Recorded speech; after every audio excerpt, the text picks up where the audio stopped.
Ya me di oni bi na me kan enye.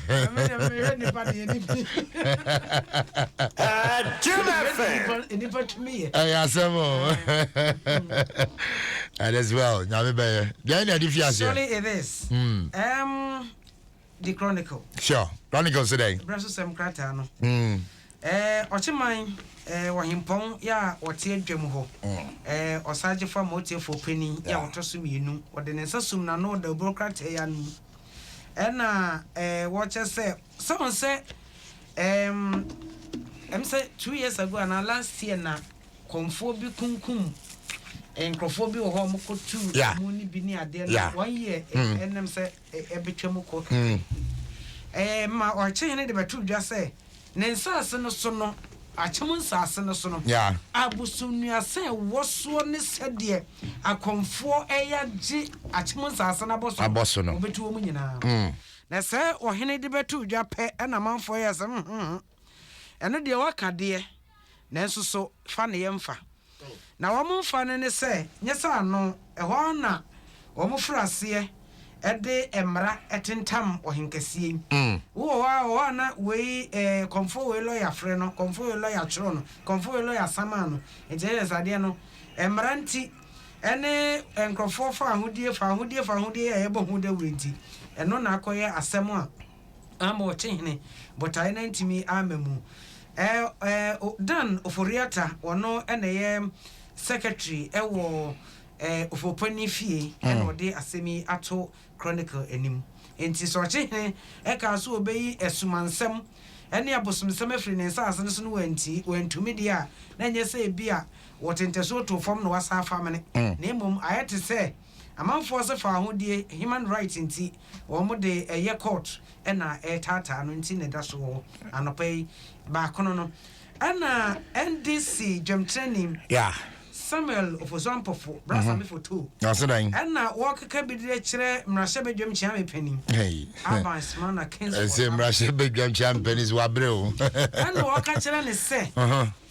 se chiame pani na wodi no ma na puma no so anadwene ye ne se wogina homa NPP majority ne minority was and obetimi akasa ade nanso wonka hunu se NDC moja ena woni dim aban bag me dim oh okay ai sa no wo kire say adan say no omo hu se moja foforo bi akone redeem moja foforo bi pese sa na wa dilute moja no wo ye di nsu afrafra zana sami photo hu no sami photo pa kire ena so say NDC ena ye ni DNA enti sene wura fi no ho a o kai no oh okay ai no ntra onye se ena me de me gina ho ma Ghana fo ena me de me gina ho ma edom kase ne dom ketwa wose de apaya de hunu dwumfo enti baabi ofre no wo kire no enti wa kire no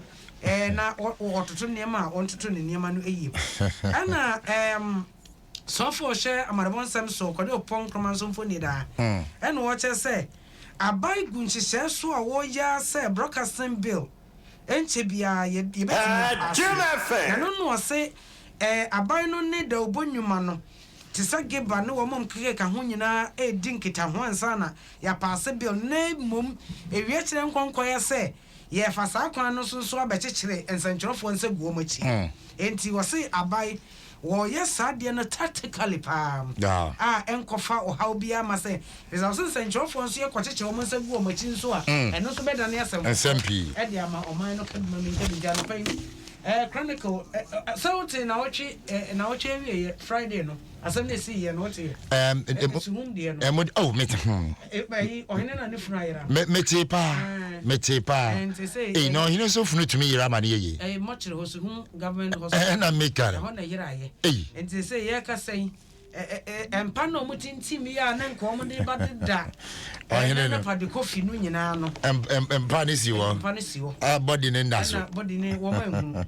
enti say eno so wo mo ene Suhum Government Hospital for asasabo aso obusu. No, but ekuya many am be say no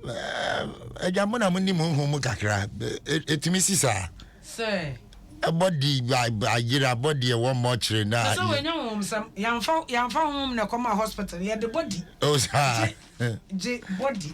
to see mama na achiro di din e born nsan the number e dey e ka ho enti we say Oba kasa ye ne ho sem a ba ho mu dia nka bia metimi akyerɛkyerɛ mu. But Bobby send me message bi ntina me bisa. Say onye ne mbese ye besie na onu atimi yira. Na den ne ye den ne kon mu wa nyere mfra busuan san hospital no ko yira. Enti asamo. Ye de body na kom mu nti we. Ye body. Daily Graphic okunini was the truth accuracy every day. Na nasem ne was say yenkania no nsem no. Yegusu a hwehwe kwan ye befa so a ye betimi anya hoden ne bi e de aka ho. Na Bui Dam ho no ye Bui Power ho no omo che say 22.25 megawatt na solar power omo de ababeka ho ma. Ti na ye say ye ko ye nim kakra na omo koso generative power ne bi emeka ho free say ena mete meni na esuma duru me na menhunu ba bia mpo menhunu atade a mefa so we atade ani a menya ayo kranto. Enti yesi buifo de kakra abra ye se yefa emra meka ho a Fedowore one ne executive of chief executive officer or de ensem no atodwa ama graphic nso edi biaba na ye chese digital petroleum monitoring oman no ye no say etumi aboa ama Ghana enya sika 1 billion Ghana cedis ye de eba beboa aye empuntu mu enhyehyeye enti anopai okunu daily graphic enso so edie bia wode nam no na ICU nso ena ekasa kire adwuma wuranom wose nwuma wuranom enhwe yie pa kwan ebinum afa so ene wo mo adwumayefo te nenye ebinum timi jojo wo mo tete wo mo ene wo mo da wo mo ye ne wo mo chese kasafin ensam fata no ena ICU kasa de a kire enwuma wuranom se wo mo nhwe yie sebeya ayenkofa betumi aba enwuma wuranom ene adwumayefo no ntem na ma adwumaye nso etumi ekwi asasem ne de kosopa wo ndwuma bi mu as a workers ni bi brepa tada wutie de ya kwan ya de omo faso unim say your companies bi wo Ghana hakra na workers omo manufacture ni omo workers na so wuko wia ye den workers ni bi tumi wia so omo de ko via chi omo unim say ya lashe omo nyina anada na wia ena make no ozo wuko wia ye den wuko wia ye den ba lashe so de na ozo lashe me say den wo say lashe obabi so wo so wia de oba ba chi maza de anka obi wia de a ye omra kwan a ya de ne faso na mum say obetwa ma chimpre me kane tete me primary school headmaster ne friend master amwa osimule no Monleno, first strong boys. Ye leuza. Na obo chi ma. Asamo. Obia wanyini atimi atoto mu abefra adwuma ya se de sa nipa no wasan abrontu emfa ba enwunu so na mo won so bra sesa ye do ba bia omu ye production wi a enwia bi anya hwe kra na bia ho a ye check akra ma no anso woni na ko woni enti mame for daily guide ento aso kwesi na kanema mpene kofidie wo kofo mame abra pa aba ena ekasen osena no wate wonu ma adwumadie bi koso den e radio kasafidie bi so na baba wa bi oso ye MPP ni kwotena ho na wose ababa wei ene antro na chese wo digu kanema mpene John kofidie wo kofo ni nua Dr. Kwame Adokofo so no papa ne to wose sabi etimi so so enso be ababa wo kan kwachiri asambe na baba wa ne ka baba wa ne se an munim de ntia kanema mpani yekofo abraso wode ne nua ne be defense minister udeche say manso kra do montemti no de ye mpatade ama no na emom na nya say bia obetimi adwuma no enti na wode ma no ena chese wo so ababa wa ne buru nsam so na ne openate etrasa na entrasa ye de not negem e ho na ofresi station so bi ena o yes wo be kasem no nsam ababa wa ne kanyina wicked lies and from kwa enya just intro wicked lies atra etimode etimode trop wow ena na wodi edigu opani so na and wasum da opani e bow yem ye de kontomo fa watiko asemo ena papa onti akra kasa mu na interview ya wo wie ya ye betena ase and daily guide say high alert over 1,800 Nigerian fugitives. Now just say jailbreak ya akoso Imo State. Yeah. And Daily Guide say penny woda Ghana Immigration Service ano. Wo bo ne directors ni nyina ne commanders ni nyina akokwaso obi ambie nani. Omo nani nya pepepe say ejare bobo. Na pene santemo. Na babio borders ne so nyina omo show because I say ye. Obi aka no Ghana de yan no so atimi ewura mu. Ye mi sa hwe. Benya baabi atena. Efie ewura for Ghana say omo de Nigeria for na timi tua high price. Yeah. Enti omo ne ye de be ewura Ghana nko ade ni problem. Na immigration officer no che say say omo bi omo nipa sa be ya sa abonofo na so ye say omo ye criminals. Sa na stories ne keka say enti omo ntimi mebongura omayim emedi ewu anaso o mefiri awora enti anopen Daily Guide nensama wode no wasa na ye ba stress set memfo so obi ambie nani enti wo be hu se ohofo bi aba ompotem mu na wo ya yi a o hye ne nioma bi nko yi a wo yi police force tre se asema simpacho mama mani nko ne ho ase ebie ye na ye tie ya nkase ye tijem dada fa bambo ho nsam ye hwe ye ka so yi ene ne mpotem ho niema na de sisi na nsan na sisi no ye ne nkasa no exactly enti se eyo man baby asade se ye bie ye ni ede masa o sa Ghana sei no nenka abete se Ghana kromfo no ache aponche wache obi akokote o no wache obi bode nanso nenka ye twitu akogina obi so ade SCC na so se fa wajapade bra no nenka enim ye na ewo mu se ewiase enyini kodanim no emfoni a ye hwe movies a ye hwe TV ni ade no etumi edi nipa na akodo but yetimu se yenuanom no so eba beka ye ho no so nya ne amaye hawo no anu ayete ayasemo enti ye hwe se ye nyina bebie were ye ni a sankrofo ebi nya kwan emebrum frise wam ka mo mtimi didi me wam timi didi am timi didi obia ye nyina no bia we are at risk TMB ye nipa MB ye ni hwe sa ne ma no me de manu ato ho GT Ghanaian Times nsunie ani ade sorry so eno so na me so me de so da wose omen yakwantempon emu beso hemu nchemu adioson ena enye kura na ekwan anya die akwan ye wa ha nyina no emu wo hemu nchemu adioson ena enye na chese 30 pe ena ye na wonim de ntia wose etisa wose krata no eba ma ne Ghana Highway Authority pani na ekase wose de ntia ma na koba ne sa ne se ekwan ne yetiwe suban bi wo Ghana fo mu a yenya sidan ne so anase ye kwan no eto wi a eno no ya nya hwe bio na debi de maintenance de yichiri ekwan ya sema wo ken makai bibi in fact ma me fan tudwa ensio betotoi omo ti ofanko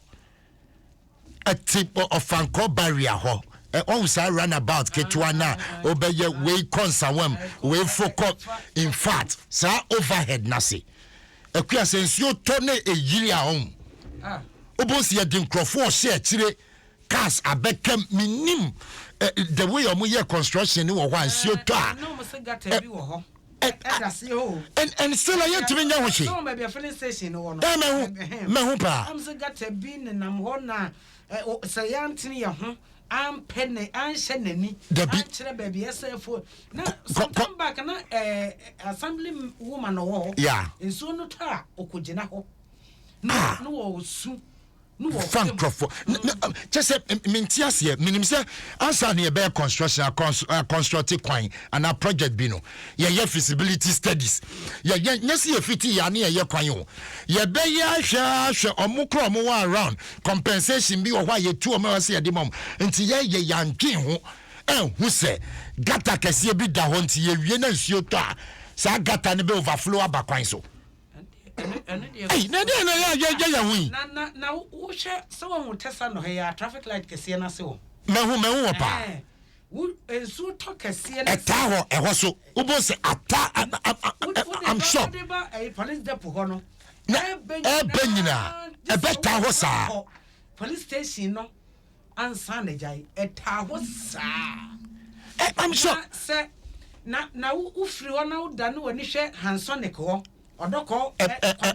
so buoy eno so ho de so buoy bi e da Hansonic ucha traffic no a wo betie si da danso ma kwan no amene bi e da ho no ase ehu sa wututom na utwa tobuti e wo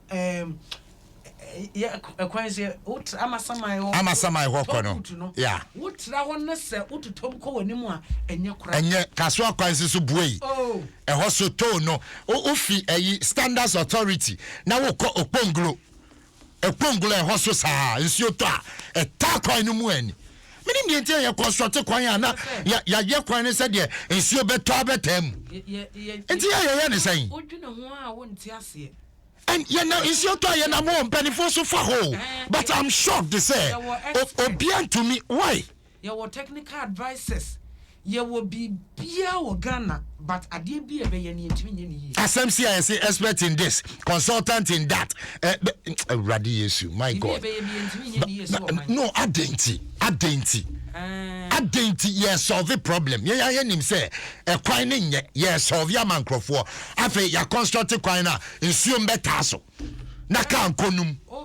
o kan sa no e to mra bi a ublemu contractors na say ublemu hwan na contractor de wo ye den ko blemu no obi na di contract ne ma no ene wa man specification enti contractor ne onye ne ye wo popi tina kan mu se ekwan ya ye omi ko bia no enti wo so wan check I was minim contractor ade ne yake enti minim contractor bia ye man no contract e wo Volta region na omukotena ase kire se ye pe materials we na ogitu mu ne de contract ne ma no contractor ne die en pese tio contractor ne pese sa materials na ma no specific se wo mo pe no eno na otono ye den ode ye adwuma na chief director a wo ho aka chensa na ebe de ne nya bi edi enti adwuma ne yenya ne saa koto inferior material cheap ones ne fa beye ne yentumi ntafre yentumi enye menu ka say wo ye ne sanso kura ma wo mu wie ye no nso so a bisika no so emma ya fa kwati kwan so na ya ye kona fast no sika ne so akam atemi ye ho saa nti or she just say na de ye me yakra ne say de ne ha me wo mu ene say make say such director no so krono mu the region na mu no ofiro look at that was wo bua wo kro mani tumpom ya depa ja ho jadin no ofre na wo de say di wo nchire ma eye Ensiane betoto akua wo de asomdwen kan na ene ye fiase e boko because ene adwada ewie majo but this week